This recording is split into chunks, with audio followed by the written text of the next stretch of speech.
General Hospital spoilers for the next 2 weeks, January 19th to January 30th, reveal that Britt Westbourne will pump the Jason Morgan brakes while some medical drama erupts.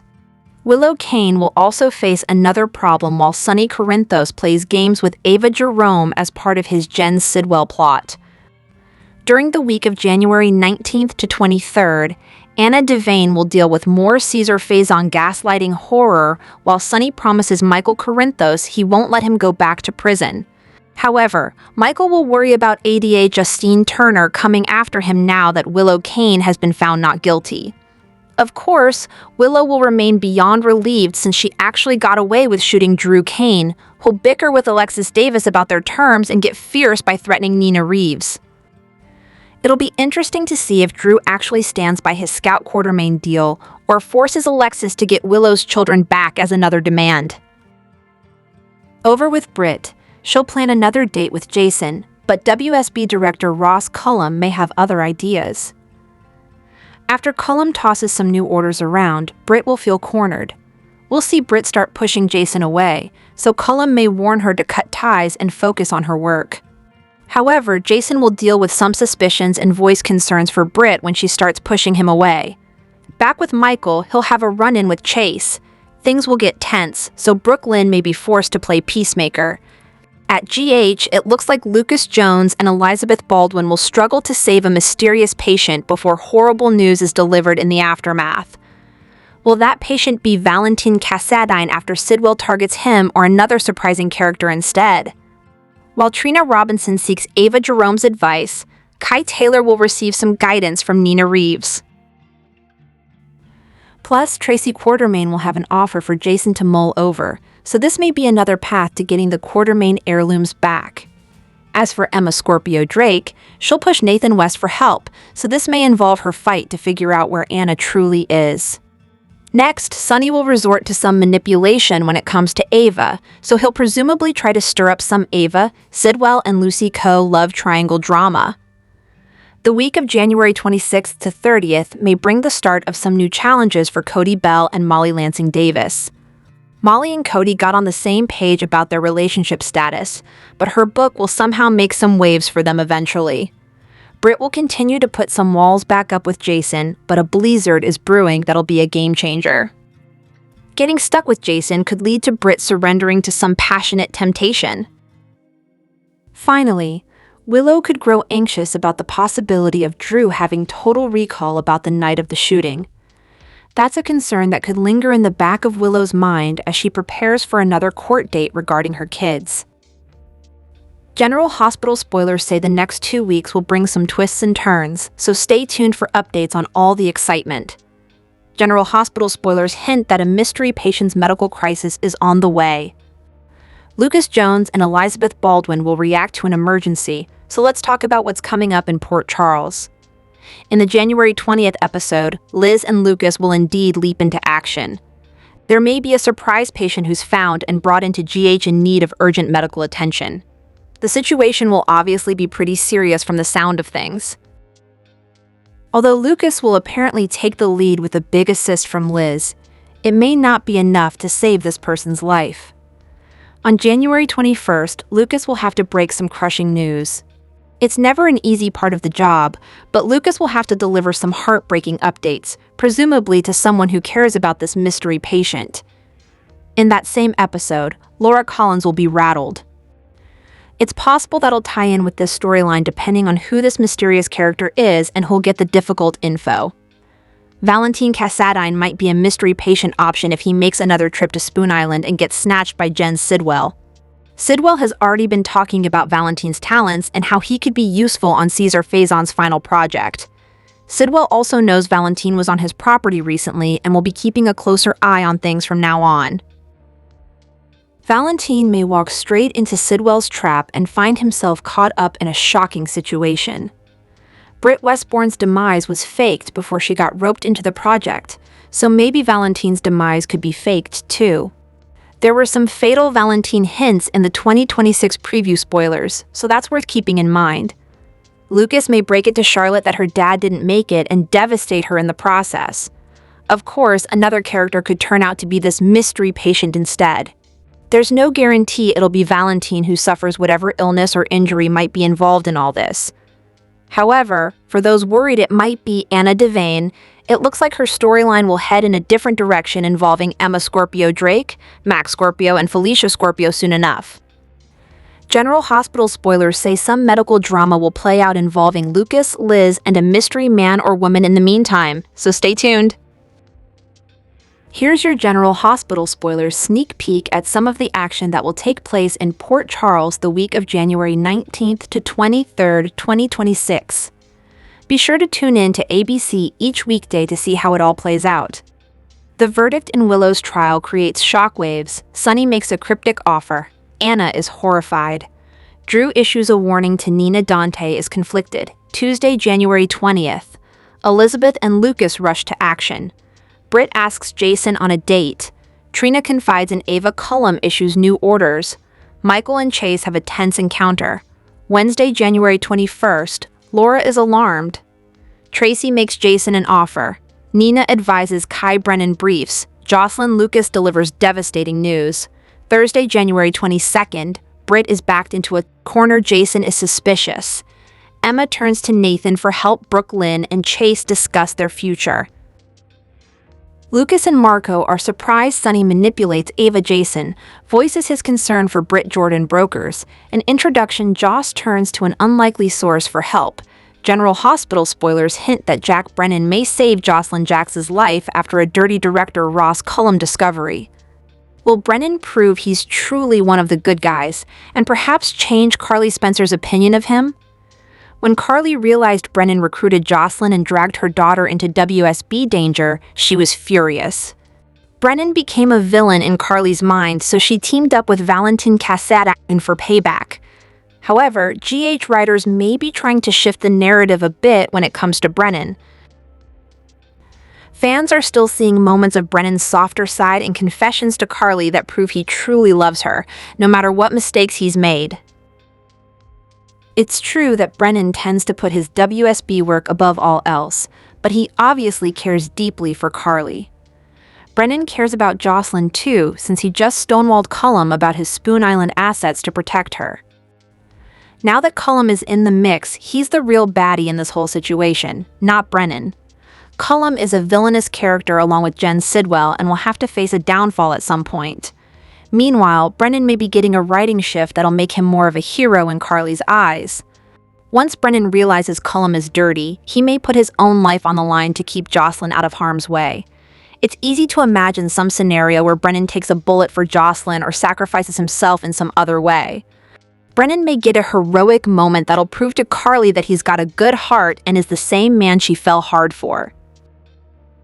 Carly has been blaming Brennan for pushing Jocelyn into this dangerous line of work, but it seems like she's also starting to see how much Joss loves it.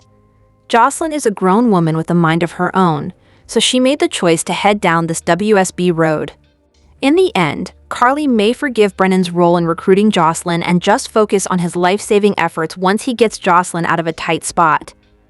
Jocelyn will indeed land in grave danger if she figures out Sidwell's secret partner is Director Cullum, since he doesn't want his two worlds to collide. That could put a fatal target on Jocelyn's back and force Brennan to intervene before it's too late. General Hospital spoilers say Brennan will get updates on some shocking Cullum news down the line, so stay tuned.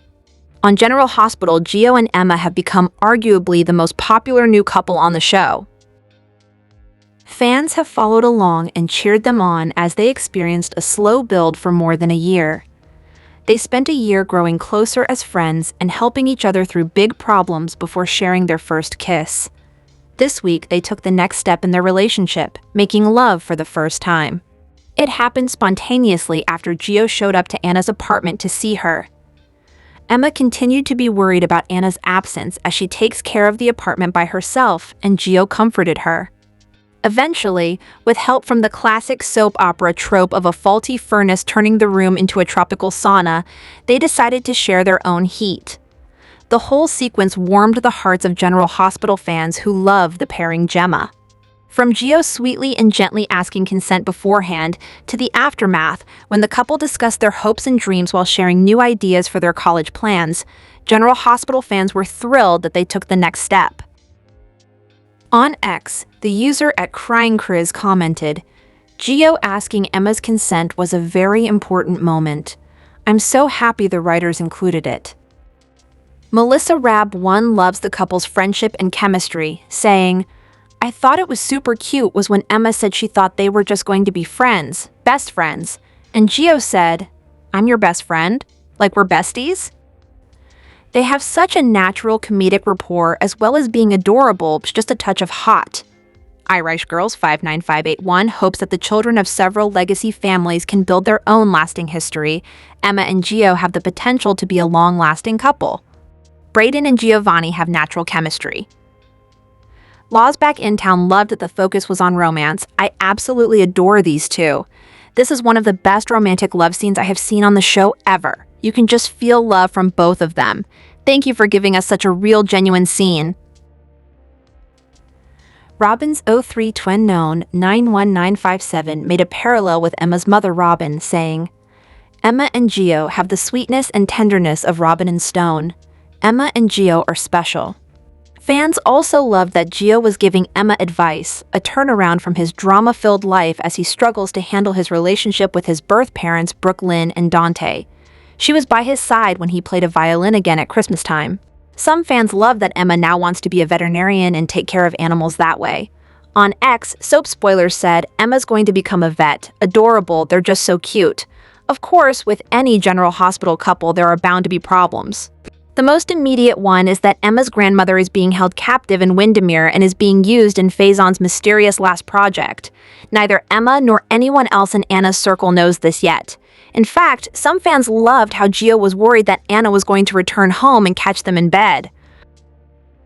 General Hospital head writers Chris Van Etten and Elizabeth Court said in a December interview that Emma would eventually be involved in trying to rescue Anna. But Emma's not there yet, as she is only concerned that her grandma has abandoned her. On X, Steelk1969 said, "Emma's and Gio's scenes were perfect. She was feeling sad and vulnerable, thinking Anna doesn't care about her anymore. Gio is her rock confidant who she trusts both emotionally and physically." The General Hospital spoilers for Monday, January 19th, 2026, focus on a horrified Anna and a jury found Willow not guilty of shooting Drew. We all know the jury was wrong. Dead wrong. The jury deemed Willow not guilty, which means they bought her steady testimony on the stand. And they bought the possibility that someone else, Michael Corinthos specifically, could have been the one to shoot Drew instead of Willow. After all, who would marry the man that they had shot? Willow would. That's who. Look for the verdict in Willow's trial to create shockwaves. This trial will undoubtedly continue to shake up relationships, as some believe they were right to back Willow. They have to be feeling good for the moment. Willow hopes to use her husband to secure visitation and maybe custody of her kids. Here's the thing. She feels she has everybody fooled, but there are people out there who know the truth, so maybe that fact won't let Willow off the hook just yet. WSB director Ross Cullum sounded like he would take Anna far away from Port Charles after she attempted an escape and was this close to success. For now, what they're doing is distracting her by drugging her to the point she is hallucinating Liesl Obrecht. And they are piping in Faison's voice to make her think the criminal mastermind is still alive. On Monday, the weekly spoilers reveal that her torture may even get worse when Anna is horrified. Does she start to hallucinate Faison? Once again, let's hope someone figures out that Anna is being held captive in town and works to free her.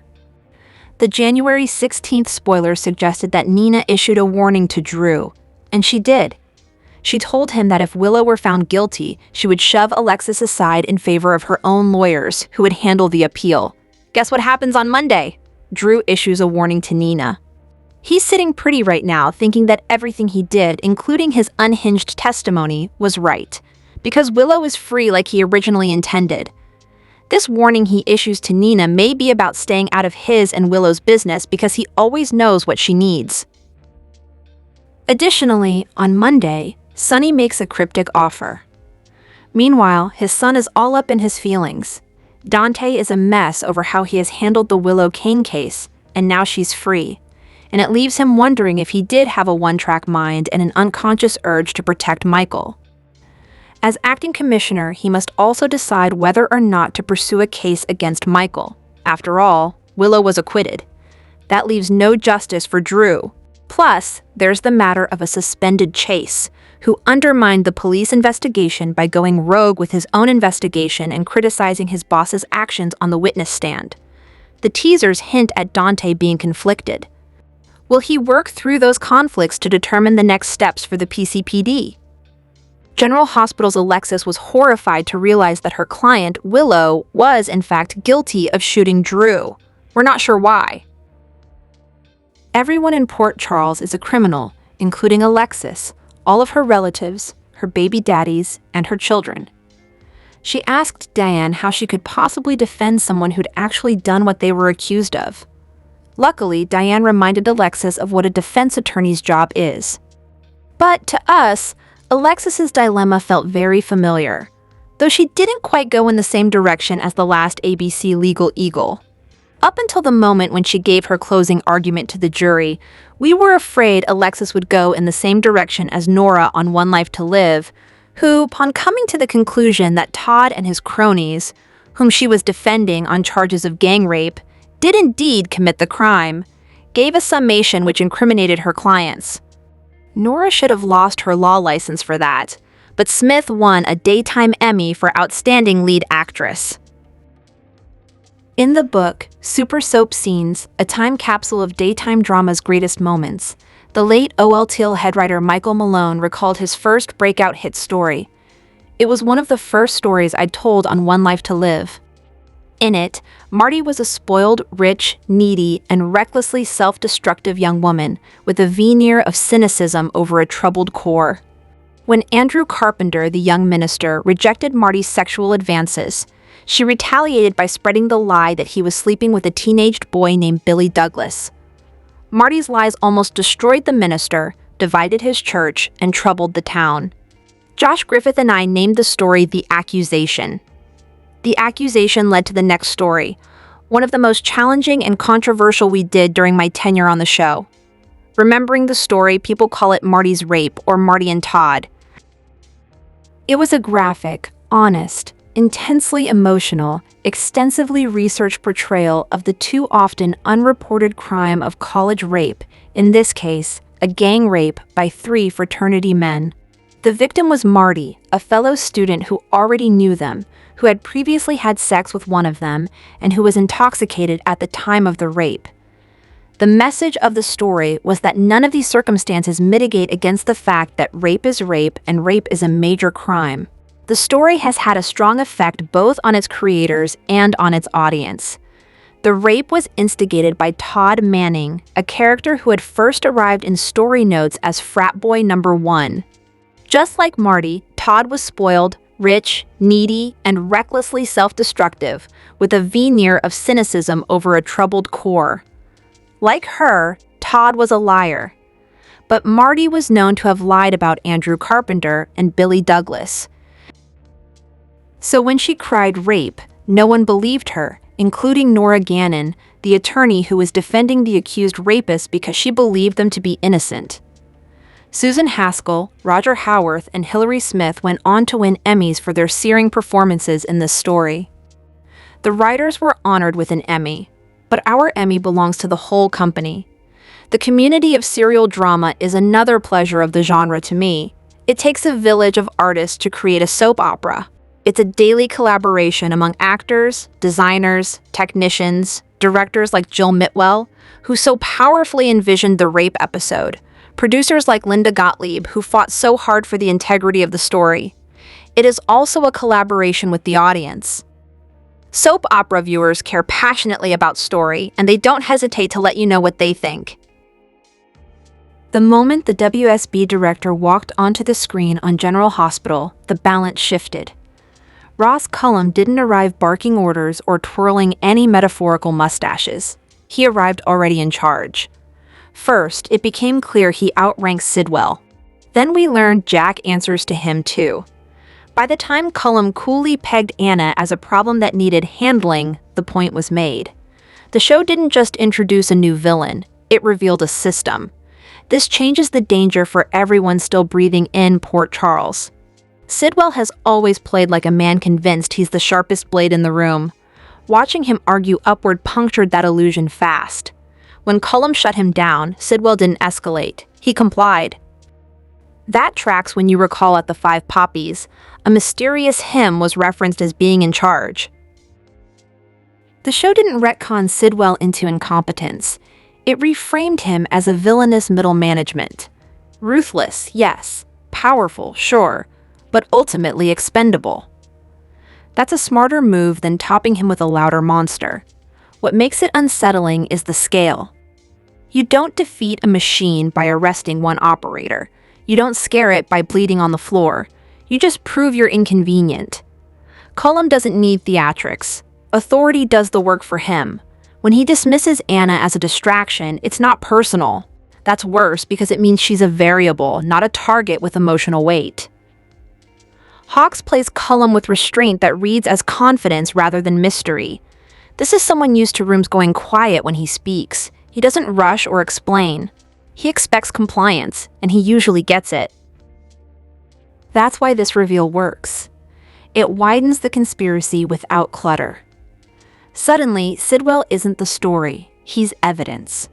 Proof that the corruption goes higher, cleaner, and far less messily than anyone expected. For Anna, that's terrifying. For the audience, it's clarifying. The danger isn't greater now, it's organized, and that's when things stop exploding and start disappearing.